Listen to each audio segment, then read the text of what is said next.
Schlägt man die Zeitung auf, sieht man eigentlich nur oder wird man eigentlich nur von negativen Nachrichten überflutet.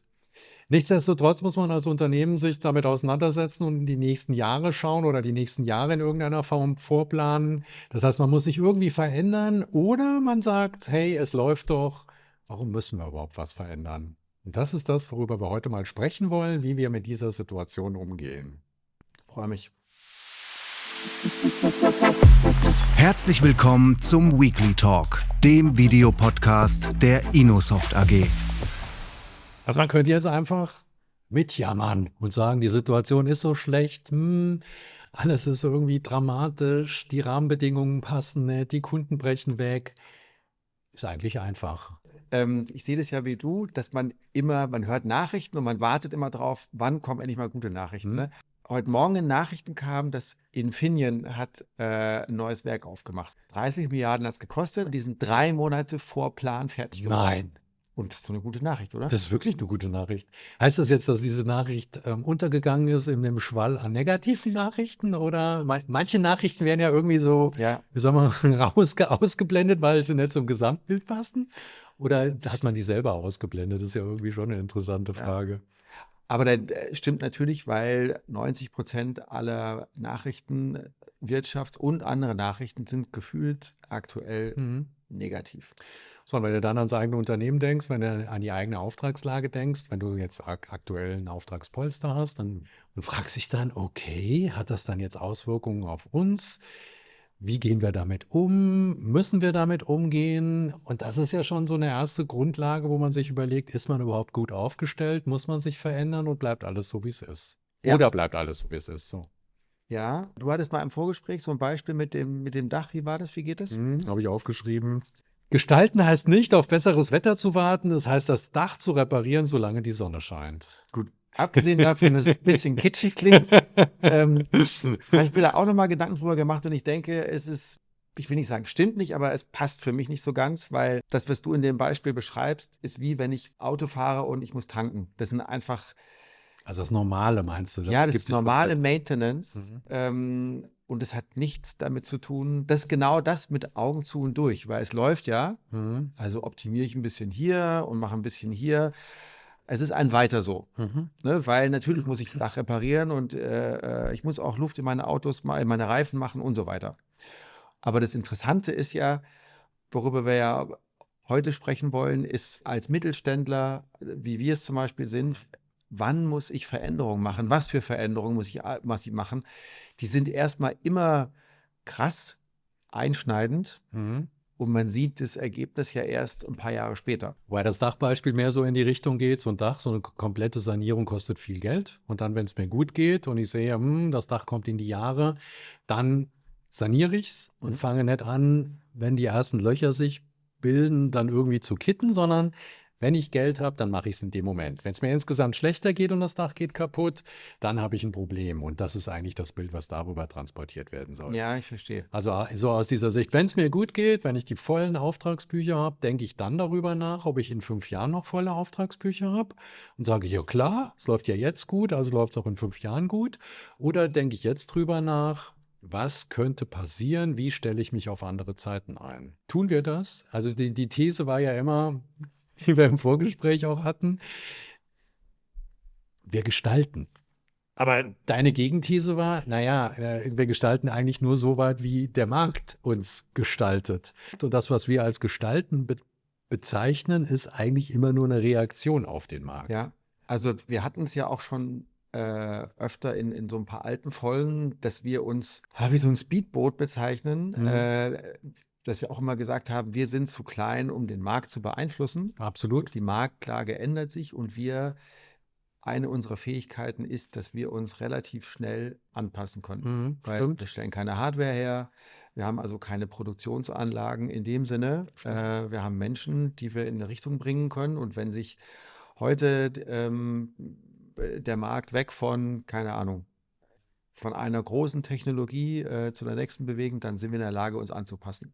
Hat ja auch irgendwo mit der IT-Technologie zu tun, dass du da eigentlich dich regelmäßig verändern musst. Und es ist deutlich leichter, nur Menschen zu verändern, als eine gesamte Produktionsanlage auf was Neues einzustellen. Ja. man könnte natürlich auch sagen, wenn man jetzt die 30 Jahre betrachtet, das hat 30 Jahre gut funktioniert. Funktioniert es auch die nächsten 30 Jahre gut?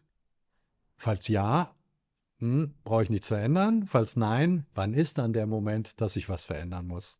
Ja, also interessant ist ja, da hast du ja auch so ein Beispiel irgendwann neulich rausgeholt, wo du so eine Projektgruppe bei uns, wie war das nochmal mit irgendeiner Ja, es war an einem Tag, also ich war morgens in der Projektgruppe, da gab es halt ein paar Probleme und es wurden quasi nur die Probleme artikuliert. Da bin ich aus der Firma raus, kann man ja sagen, nach Anzufa gefahren, da ging es um diesen Tischtennis-Weltrekord und die waren halt auch eine Gruppe, die hatten auch permanent Probleme, weil die gerade dabei waren aufzubauen, aber die haben nicht über die Probleme gesprochen, sondern die haben die Probleme gelöst. Und das war so ein wunderbarer Kontrast im Sinne von, das ist eine ganz andere Herangehensweise. Artikuliere ich die Probleme eine Stunde? Ja. Oder, okay, die Probleme sind da und ich überlege mir Lösungen. Und das war so dramatisch, fand ich, weil ich dachte, so das Mindset, was ich dann auf der einen Seite habe, eher negatives oder eher das Glas ist leer. Ja. Und auf der anderen Seite naja, egal, wir kriegen das schon irgendwie hin. Und wenn ich so ein Mindset habe und bin mit dem Markt konfrontiert, gehe ich natürlich dann auch mit dem Markt völlig anders drum.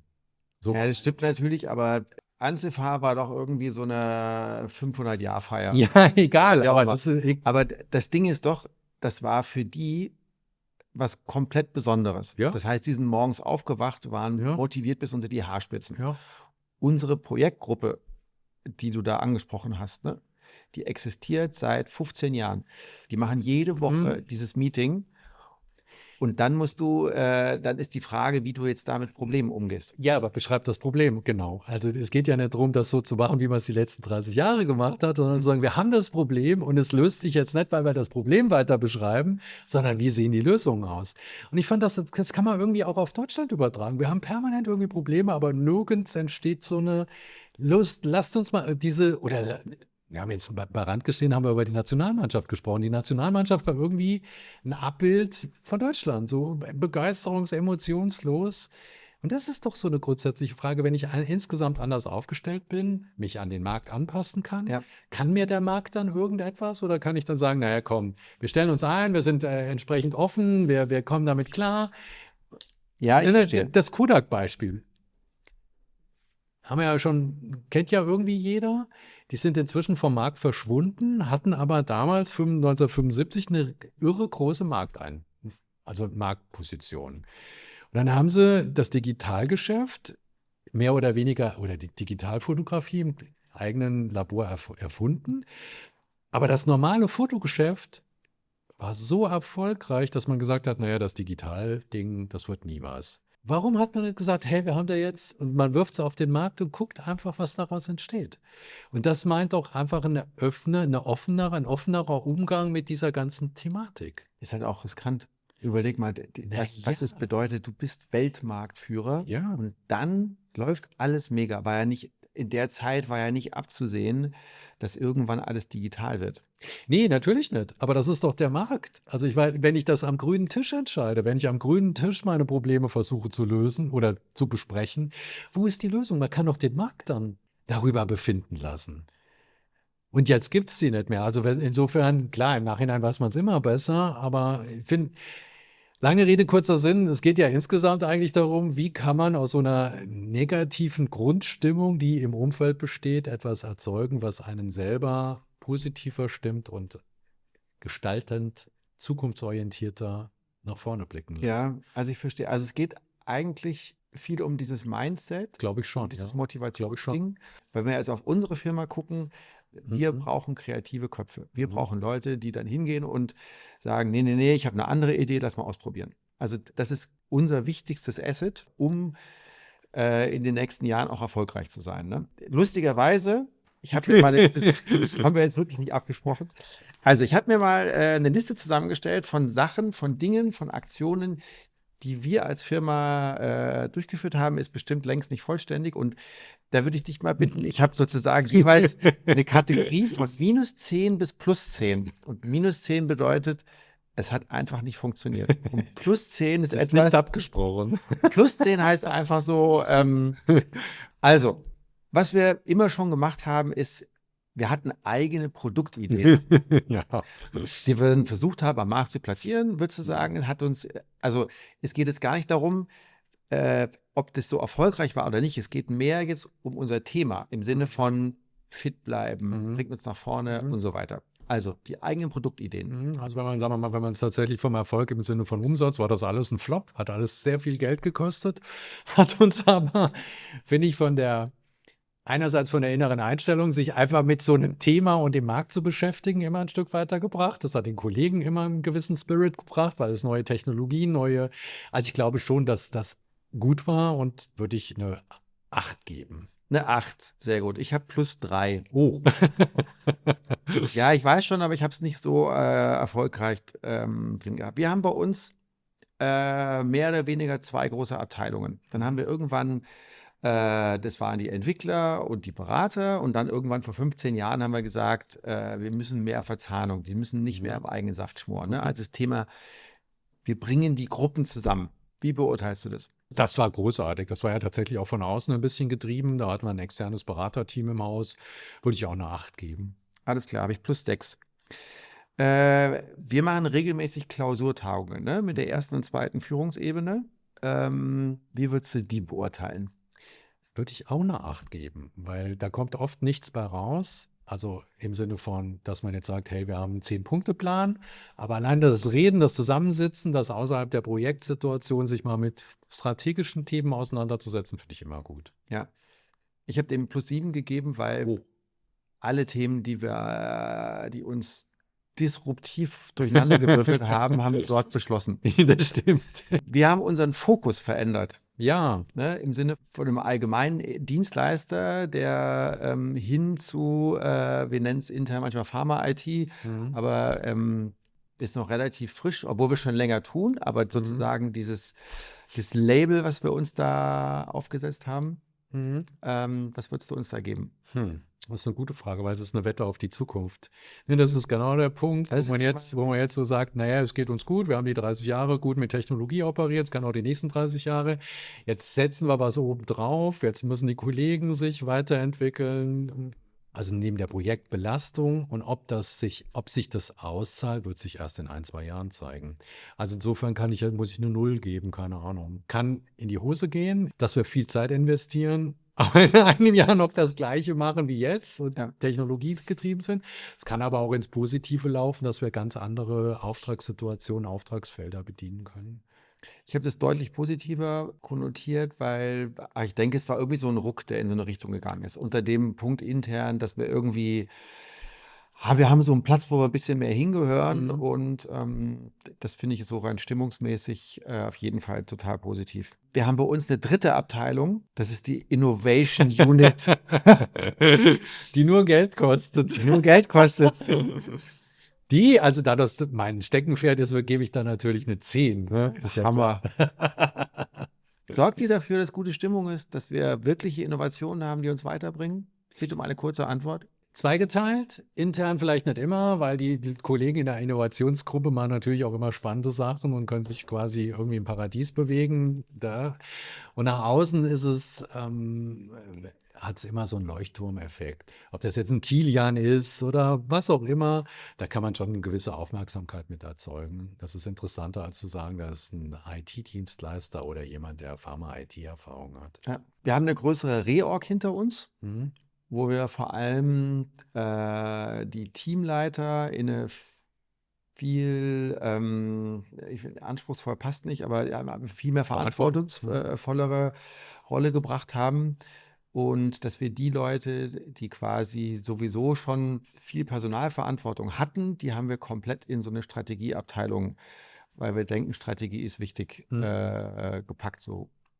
Und auch eine Wette auf die Zukunft, klar, würdest du sagen, das ist etwas, was jetzt, also immer im Sinne von Motivation steigern, wir wollen die Leute dahin bringen, dass sie gerne dahin gehen. Also ganz klare 9 bis 10, weil es für die Gruppe, die da jetzt mehr Verantwortung hat, wiederum anspruchsvoller ist, aber sie einfach viel mehr lernen und viel mehr sich auch in der Verantwortung üben können und uns aufstellt für das, was zukünftig kommt. Das heißt, wir können besser skalieren, wie man so schön sagt, und uns besser ausbreiten. Ja. Gute Entscheidung war das. Also finde ich auch interessant. Ich bin nicht so ganz überzeugt wie du, weil ich noch nicht genau weiß, ob wir in 5 Jahren davon, wie viel wir profitieren. Irgendwo haben alle, naja. Ja, aber deshalb gefällt mir halt so dieser Begriff Wette auf die Zukunft ganz gut. Heißt ja, du hast ein bestimmtes Setup und prüfst jetzt, wie du intern, wie der Markt damit umgeht. Und da kann ja jederzeit, ich will jetzt sagen, alles komplett zurückdrehen, aber man kann sich ja auf die verändernde Situation dann einstellen oder darauf einstellen. Und insofern ist das, finde ich, immer besser, als zu sagen, hey, wir haben es schon immer so gemacht, also machen wir es die nächsten 10 Jahre auch weiter. Also deswegen, das war es schon mit diesen Fragen. Mhm. Und deswegen ist es irgendwie, ich finde es immer schwierig zu fassen, weil welche von diesen Sachen, die wir hier angesprochen haben, hat eine Auswirkung auf die nächsten 5 Jahre. Das ist schon schwierig, finde ich, Aber es ist halt schon, dann schließt sich wieder der Kreis zu der Projektgruppe und zur Anzifa. Ist es nicht so, dass das Mindset, was man hat, wie man intern mit Dingen umgeht, was die Kollegen auch mitnehmen, dass es eben nicht so ist, schon immer so, sondern dass Veränderung ein Teil des Prozesses ist, was dir dann hilft, dich draußen in den Aufträgen, in der allgemeinen Situation, dich besser aufzustellen. Also wenn ich ein Hersteller von Kosmetikflaschen bin und seit 30 Jahren diese Kosmetikflaschen herstelle, dann kann ich natürlich am Produktionsprozess feilen und den verbessern, aber trotzdem kommen am Ende Kosmetikflaschen raus. Ja. Also die Möglichkeit da irgendwie was am Mindset und den Leuten zu verändern, ist halt sehr, sehr viel schwieriger. Da sind wir auch wieder am Punkt. Für uns als IT-Dienstleister ist es ja normal, dass sich die Welt da draußen permanent verändert. So ist es. Und ich glaube auch, was wir so noch gar nicht jetzt hier angesprochen haben, das, was uns am meisten verändert, ist ja dass du uns damit rumnervst. Um das mal in den Kontext zu bringen, 90% der Firma oder 95%, die sind beschäftigt. Wenn es jetzt normal läuft, dann macht man so ein bisschen, man hat so eine lange Liste von Dingen, die man untersuchen möchte, wo man hinlaufen will und es klappt nicht. Und du bist bei uns fast die einzige Person, die sich den Freiraum nimmt, aktiv in keinem Projekt mitzumachen. Kommst öfter in Projekte rein, dann hoffen alle, dass diese Zeit dann irgendwann vorbei ist. Schnell wieder weg. Ne, sozusagen.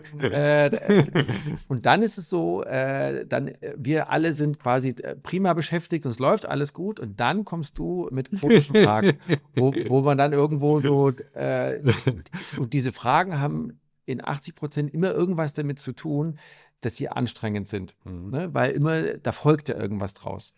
Ne? Machen wir eine eigene Veranstaltungsreihe? Ne? Sollten wir auf eine Konferenz gehen und dort präsentieren? Ne? Wieso machten wir das? Also egal, die Liste ist ja länger. Ne? Und auch dieses Reorg-Thema ist ja letztendlich dadurch angestoßen worden, dass du dann den Finger in irgendwelche Wunden gerät hast. Und ich glaube, das ist natürlich eine ganz wichtige Rolle. Und wenn du diese Rolle musst du halt in der Firma besetzen. Und zwar nicht durch jemand links unten, sondern die muss in der Lage sein, überall jede Tür aufzumachen, reinzugehen und das auszuhalten, dass die Leute vielleicht nicht immer komplett begeistert sind und sie halt mitzunehmen. Ja, schwierig. Also ich meine, schwierig im Sinne von, dass das Leben endlich ist und dass man irgendwann, dass meine Rolle dann quasi ersetzt oder meine Position ersetzt werden muss. Ja. Das ist dann schon eine Herausforderung für die Firma, ob sie das alleine hinkriegt, was ich nicht glaube, weil sowas kannst du nicht über eine SOP regeln, sondern das muss so ein querulantischer Mensch sein. Da jemanden zu finden, das ist sicher schwierig. Ja. Aber das ist halt die Aufgabe der nächsten 5 Jahre. Oder für die nächsten 5 Jahre. Und wenn wir jetzt nochmal an diese 5 Jahre denken, das wäre ja eine Sache, wir machen jetzt Dinge und dann sehen wir das Ergebnis in 5 Jahren. Und man könnte ja auch andersrum fragen, wenn wir uns heute anschauen, wo wir stehen. Sehr gute Frage. Was haben wir verpasst? Im Nachhinein ist es immer leichter, aber wenn ich so auf die Zahlen gucke, auf die Umsätze gucke, auf die Mitarbeiterentwicklung gucke, ist alles eigentlich gut gelaufen. Also wären wir jetzt 200 oder 300 Leute, ist halt die Frage, ob wir das hätten stemmen können mit der Organisationsstruktur. Also dieses Wachstum, was wir haben, ist immer qualitativ gewesen, nie so DCI-mäßig, möglichst viele Menschen einstellen und dann zu scheitern. Also insofern, wir haben sehr interessante Aufträge gehabt die letzten Jahre. Also wenn ich einen 100-Meter-Lauf gewonnen habe und frage mich dann, was hätte ich an dem Lauf besser machen sollen, fällt es mir halt schwer. Fazit? Botschaft nach draußen? Alles hinterfragen. Alles, Es ja. gab früher mal diesen permanenten Verbesserungsprozess, das war ja sowas Japanisches, Ja. also sich quasi immer zu hinterfragen. Ja, und ich finde, das Fazit ist gerade mit diesem Anziffer-Beispiel, auch wenn wir diese Routine haben, die für uns natürlich schlimm ist, oder schlecht im Sinne von, das ist halt so schwer, dann jedes Mal sich für irgendeinen Jira-Task zu begeistern, Ja, bei denen. ist halt schwierig. Aber die eine Sache ist, sich zu hinterfragen, und die andere Sache ist, auch wenn die Leute zu motivieren, also sich Ja. Jeden Tag neu. ja, und in diese Managerrolle reinzuversetzen, dass man sich selbst irgendwie sagt, mein Job ist es, dass die anderen ihren Job gut machen können Genau. und gerne machen. Also wenn ich das hinkriege, Ja, dass die Kollegen Spaß an ihrer Arbeit haben, ja. dann sind sie natürlich auch besser, und dann haben wir alle mehr davon. Also was tust du dafür, dass wir morgen alle in der Firma motiviert sind? Als gestern, als du nicht da warst, habe ich zumindest eine Runde Eis ausgegeben. Vielleicht liegt auch noch welches im Kühlschrank. Ach, ich wollte eigentlich für uns Grillen rausholen. Hat nicht funktioniert. Doch, das kommt noch. Danke dir, mein Lieber. Mhm. Wir machen ja jetzt noch eine Folge und dann machen wir es tatsächlich das erste Mal eine 2-wöchige Sommerpause und dann geht es in alter Frische weiter. Ja, sehr gut. Mal sehen, hat sich alles komplett verändert. Wir brauchen neue Technologien. Danke für Ihre Zeit. Bleiben Sie gesund und uns gewogen. Und bis zum nächsten Mal. So ist es.